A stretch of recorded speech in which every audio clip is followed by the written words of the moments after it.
So this time of year, there are two things I know I can expect. One is that the lighting is going to be crap because the weather it's raining. So, And two is that my neighbor will be a completely inconsiderate asswipe. What's up? I'm Greg. Welcome back to my channel. So yeah, we're in December, and bitches, it is time to get festive. I say that like I haven't had this exact sweater for how long has it been? 5 years, 7 years? Somewhere between 5 and 7 years. Anyway, that's not why we're here today. You here for this? So, a while back, not even a while back, it was a week or so ago, I got a DM from Mason Deaver themselves asking me if I want to read this book, and I'm just yes? 1,000 times yes? And since then, I've gotten a lot of DMs and asking me how I got a copy of this book, and Mason Deaver asked me personally. And Mason Deaver stated themselves that they gave this book to friends, and I'm just friend? And to think it all started because I made a TikTok talking shit about J.K. Rowling. I mean, I hate the bitch, but I can't say she didn't give me anything. Anyway, fuck her, that's not why we're here today. We are here to discuss The Feeling of Falling in Love, which is one of the best books that I've read this year. And I'm not just saying that because I got an arc and Mason Deaver is my friend. I'm saying that because, it was just great. I loved it.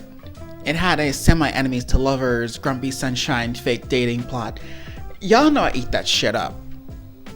And obviously, before I get into this, I will be giving some trigger warnings because there are some trigger warnings to this book.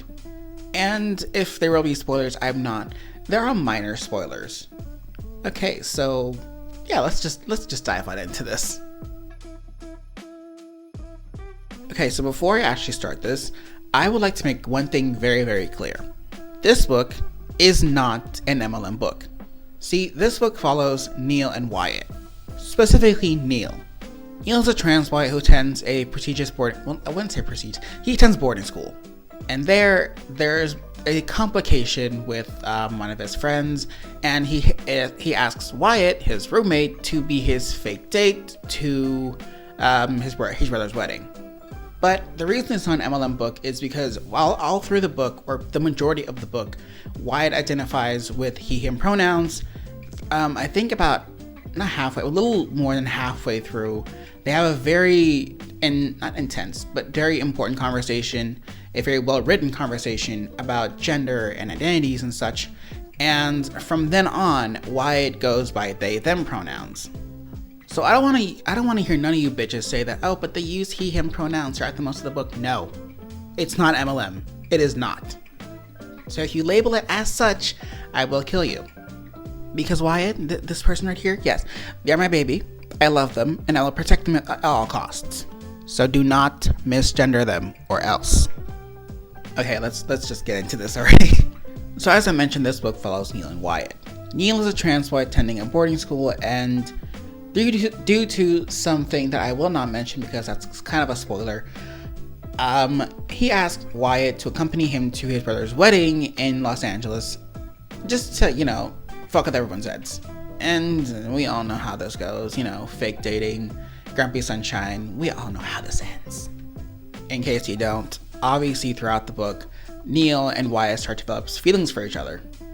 So, yeah. I mean, that's pretty much the basis of any enemies to lovers, fake dating, grumpy sunshine trope, right?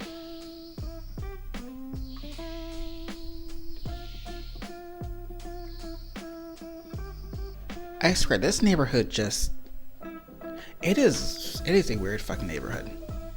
So, here's the thing with Neil, the main character, the person who the book revolves around. Neil is a prickly, cynical little bitch, but lovable. It might take some getting used to at first, but then when it really gets going, he gets going. And one thing I love most about Neil is that you can tell that he has character development pretty early on because, I mean, his thing is that he shuts everyone out because of his family trauma. And believe me, there's a lot of family trauma there. You will know once you read the book, which you should. But I feel like it's justified with everything that he's been through.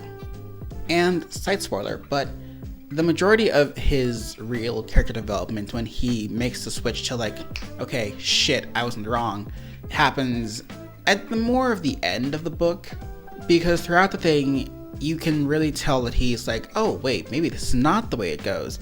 Nah, they're just silly. I'm right. But then at the end it's just like, oh shit, I was wrong all along.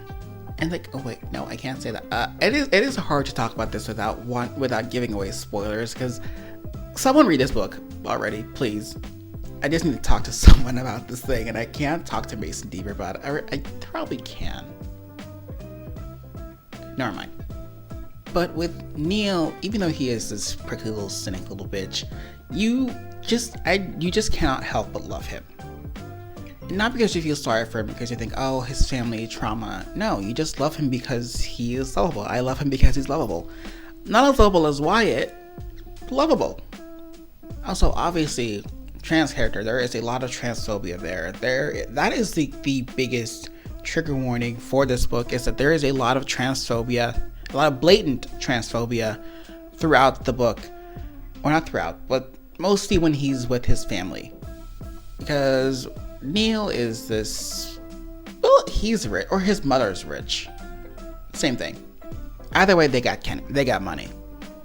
And the one thing that you know about his mother is that she tends to like throw money at all of her problems.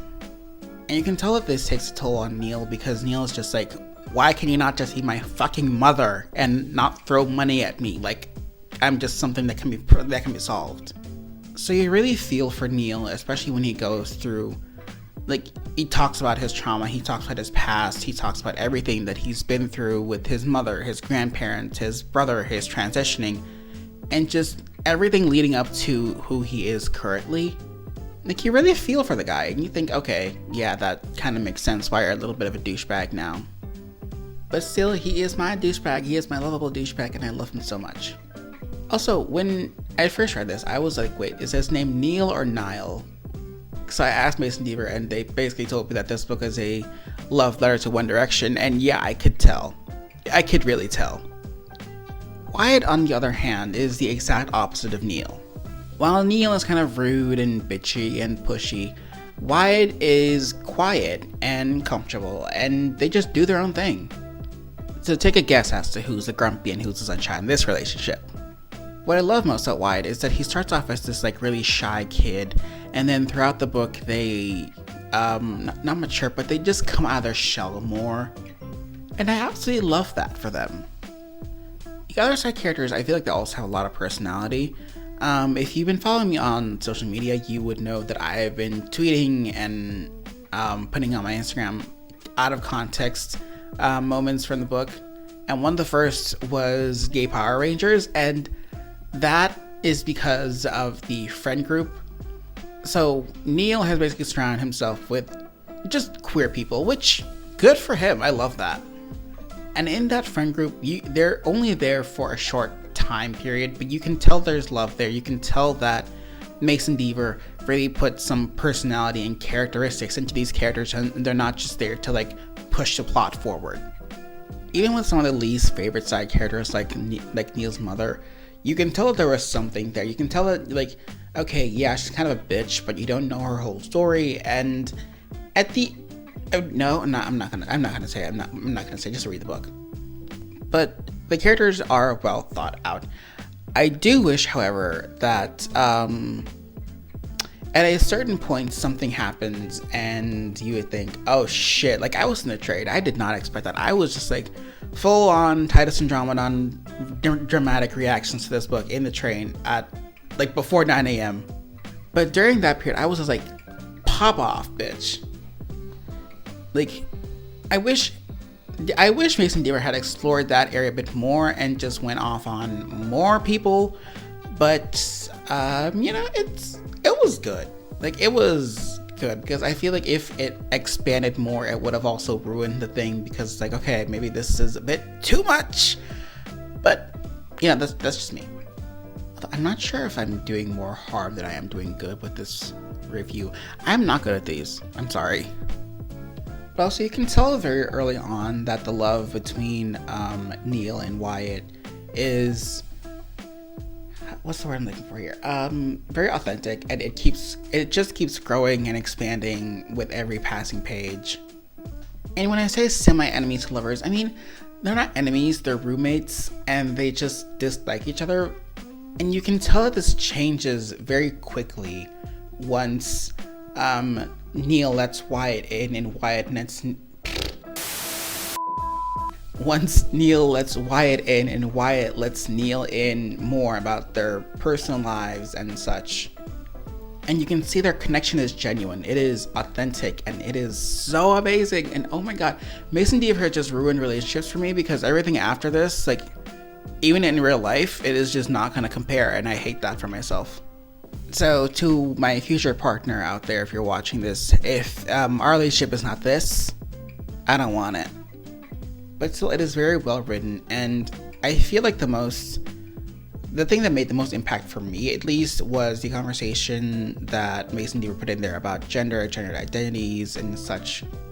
Because I feel like this is something that's very relatable, especially, like, y'all know the feeling when you just got comfortable with your sexual identity, and then you think, yes, finally I can live my life, and then the gender crisis kicks in, just like, no bitch, you're gonna keep suffering. Like, yeah, that was the vibe, and it is relatable. But also the way that Neil just immediately picks up on it, it's just like that. It's like, oh, okay, you're not he, him, great.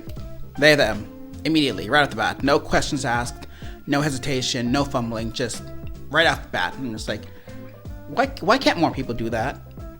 It's not that hard, it doesn't take that much effort. And I feel like I'm rambling now. What the hell?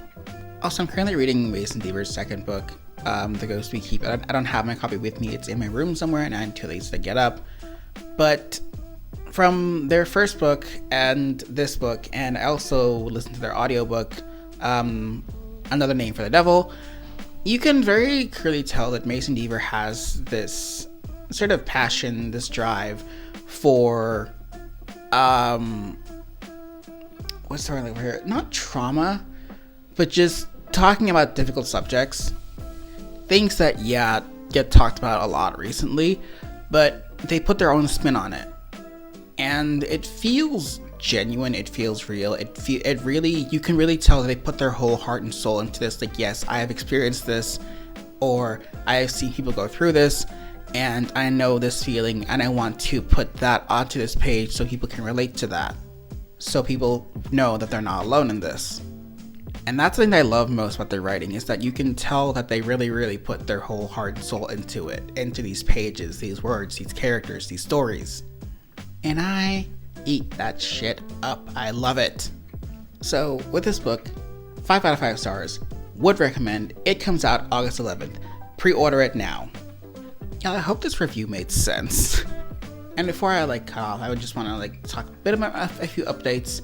So I am currently 35 books into this year, and I set my reading goal for 50 this year, so I have to read 15 more books. And I am kind of struggling. Well, not struggling, I'm just trying to find new ways to complete my reading goal before the year ends, because it is currently, hang on, December 4th. So I need to read 15 more books before this fucking year ends. Wish me luck. And I've read 3 this month already, I've finished The Feeling of Falling in Love, and I listened to 2 audiobooks by Sydney Smith, which, yeah, not gonna lie, those are, shit. But it helps the reading goal, so we're going for it. Thank you so much for watching this video. I hope this review made some kind of sense. And again, thank you so much to Mason Deaver for sending me a copy of their book. This is the 3rd arc that I've received this year, and I absolutely love these. I love doing this. I love getting arcs and reading them before most people and then doing reviews. I absolutely love these. Although, I don't think I'm all that great with reviews, to be honest. But I mean, as long as it makes sense and I get you to buy the thing, then I think I've done my job. Again, thank you so much for watching this, and hopefully I'll see you next time.